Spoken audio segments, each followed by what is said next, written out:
Even though the temperatures are in the 80s, we're looking forward to fall. This is the end of August going into September, and it's a great time to start replacing that tired summer container of annuals with my favorites, the mums and the cabbage and the kale.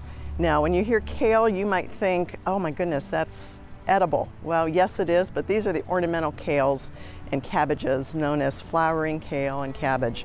They're in the same family, they're cousins, and they're a little bit different. They're a little bit bitter to the taste if you tried eating them, but they are edible.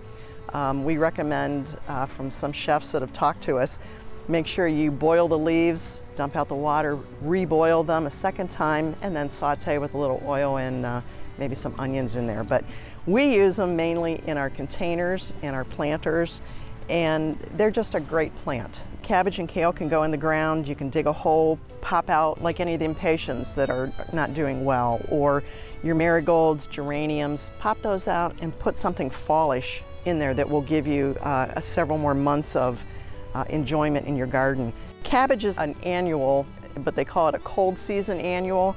They will take a little snow on their faces. They do like the cold evenings. In fact, the cold evenings are what start the pigmentation to develop. This would be a white, and this is the broadleaf. This is the one that they would call cabbage.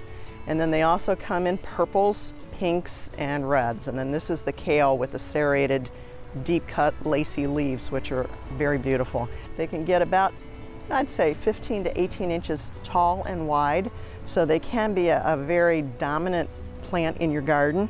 As you can see here, we've taken a container and put 2 cabbage in there with a little oriental pepper, some grasses, and the ever-present mum.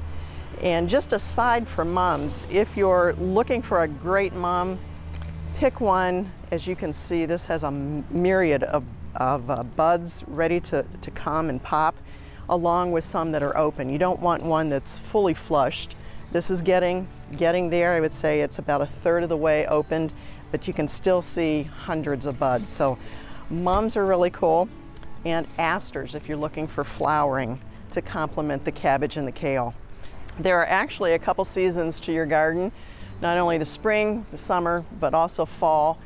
Lots of different colors that you can add to it, bright colors, complementing your cabbage and kale that we were talking about earlier. So add a mum and enjoy.